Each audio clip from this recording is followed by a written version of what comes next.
सोचो, तुम अपने रूम में अकेले बैठे हो। सब कुछ नॉर्मल लग रहा है, लेकिन अचानक तुम्हारे हाथ अपने आप हिलने लगते हैं। तुम रोकना चाहते हो, लेकिन रोक नहीं पा रहे, क्योंकि अब कंट्रोल तुम्हारे पास नहीं है। कोई और तुम्हारे दिमाग को कंट्रोल कर रहा है। ये कोई हॉरर मूवी नहीं है, ये सच है। और सबसे डरावनी बात, ये ऑलरेडी इस दुनिया में हो रहा है।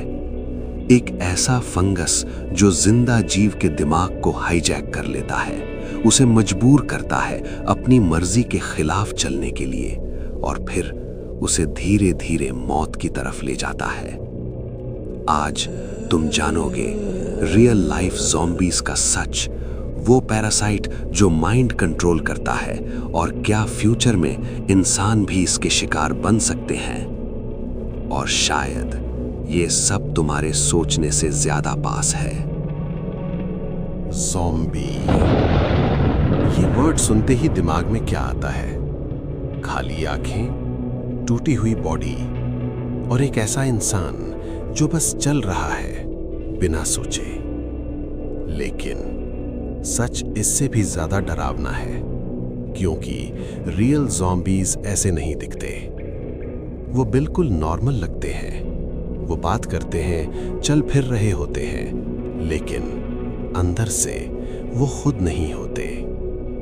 साइंस कहता है ज़ॉम्बी का मतलब सिर्फ डेड बॉडी चलना नहीं है। असली मतलब है एक जिंदा जीव जो अपने दिमाग पर कंट्रोल खो चुका हो, और उसका कंट्रोल किसी और के पास हो। सोचो, अगर तुम्हारे डिसीजंस तुम्हारे ना हो, अगर तुम्हारा दिमाग किसी और के सिग्नल पर काम करे, तो क्या तुम अभी भी तुम रहोगे, या सिर्फ एक बॉडी जो किसी और के कंट्रोल में चल रही है? साइंस में इस फिनोमिनन को कहते हैं माइंड कंट्रोल पैरासाइट्स। ये पैरासाइट्स सिर्फ बॉडी को नहीं, सीधा दिमाग को हैक करते हैं। तुम्हारी सोच, तुम्हारी डिसीजंस, तुम्हारी मूवमेंट, सब कुछ कंट्रोल ले लेते हैं।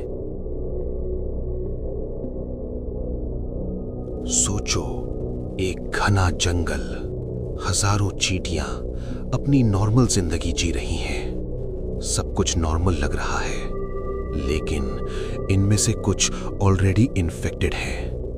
एक छोटी सी चींटी जिसके अंदर एक इनविजिबल किलर घुस चुका है। एक फंगस जिसका नाम है ओफियोकॉर्डिसेप्स।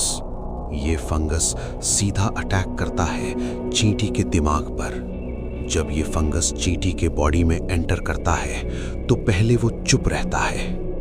धीरे धीरे वो उसके अंदर फैलने लगता है, जैसे कोई अंधेरा पूरी बॉडी को कवर कर रहा हो।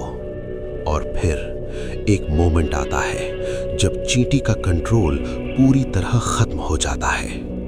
अब वो अपनी मर्जी से नहीं चलती, वो चलती है फंगस के हुक्म पर। फंगस उसे मजबूर करता है कि वो अपनी कॉलोनी से दूर चली जाए, और फिर एक प्लांट या लीफ पर चढ़ने लगे, ऐसे कोई इनविजिबल फोर्स उसे खींच रही हो। और फिर वो एक जगह रुकती है, अपने दांतों से लीफ को कस के पकड़ लेती है और फ्रीज हो जाती है। उस मोमेंट पर चींटी मर चुकी होती है, लेकिन कहानी यहीं खत्म नहीं होती। उसके बाद उसके बॉडी के अंदर से फंगस ग्रो करना स्टार्ट करता है, और धीरे धीरे उसके सर से बाहर निकलता है, जैसे एक डरावना प्लांट एक डेड बॉडी से उग रहा हो। फिर वो फंगस हवा में अपने स्पोर्स रिलीज करता है, इनविजिबल पार्टिकल्स जो हवा के साथ दूसरी चींटियों तक पहुंच जाते हैं, और फिर वही साइकिल दोबारा शुरू होता है।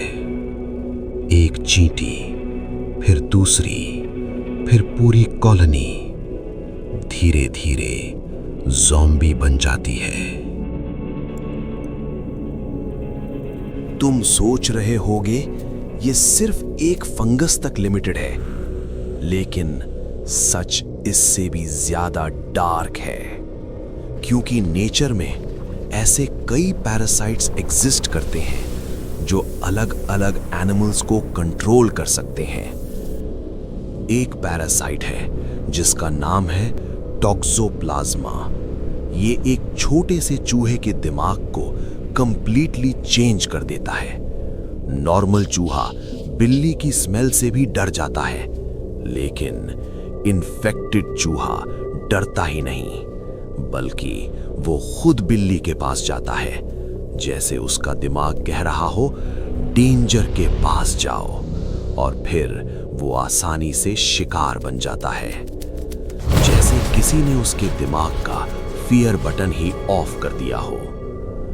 कुछ पैरासाइट्स मछलियों के ब्रेन को कंट्रोल करते हैं और उन्हें ऐसे बिहेव करने पर मजबूर करते हैं जो उनके लिए डेंजरस होता है, जैसे सरफेस के पास आना या अनयूजुअल जर्की मूवमेंट, ताकि प्रेडेटर्स उन्हें इजीली देख सकें और अटैक कर सकें। कुछ पैरासाइट्स इंसेक्ट्स को इतना कंट्रोल कर लेते हैं कि वो उन्हें मजबूर करते हैं पानी में जंप करने के लिए, हाँ, खुद अपनी मौत की तरफ।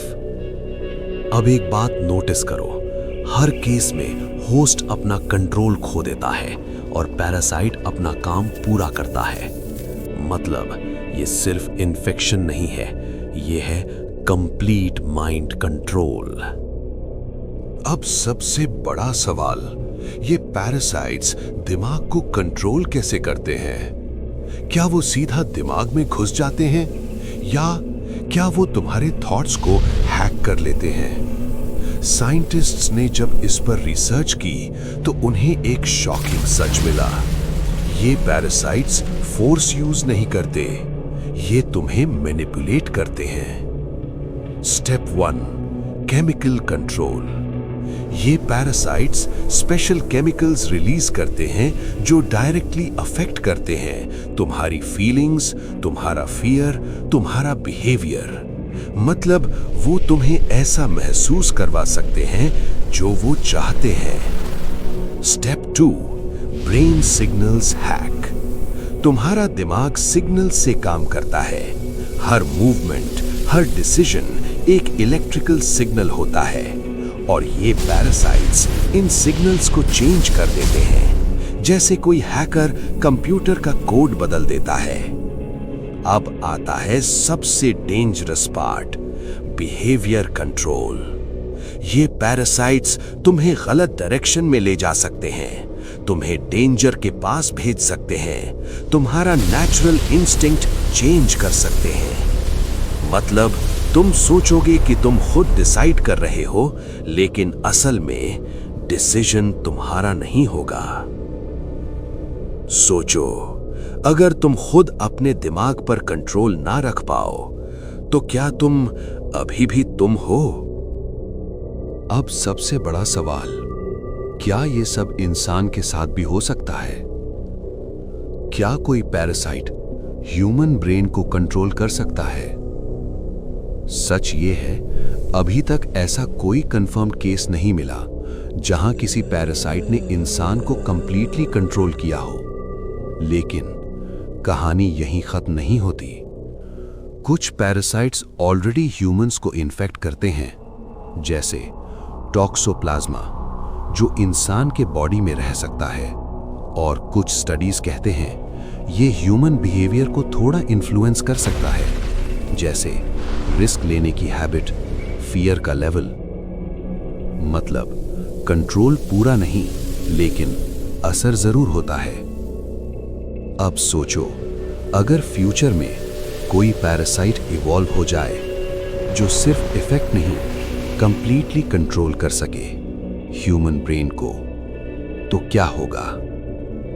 लोग नॉर्मल दिख रहे होंगे, बात कर रहे होंगे, स्माइल कर रहे होंगे, लेकिन अंदर से वो खुद नहीं होंगे। एक इनविजिबल इन्फेक्शन जो धीरे धीरे एक इंसान से दूसरे इंसान तक स्प्रेड हो रहा होगा और किसी को पता भी नहीं चलेगा। सबसे डेंजरस ज़ॉम्बीज वो नहीं होते जो दिखते हैं, बल्कि वो होते हैं जो बिल्कुल नॉर्मल लगते हैं। सोचो, एक नॉर्मल सिटी, लोग अपने काम में बिजी हैं, सब कुछ नॉर्मल लग रहा है, लेकिन धीरे धीरे कुछ लोग चेंज होने लगते हैं। उनका बिहेवियर, उनका रिएक्शन अलग हो जाता है और किसी को पता भी नहीं चलता कि ये एक इन्फेक्शन है।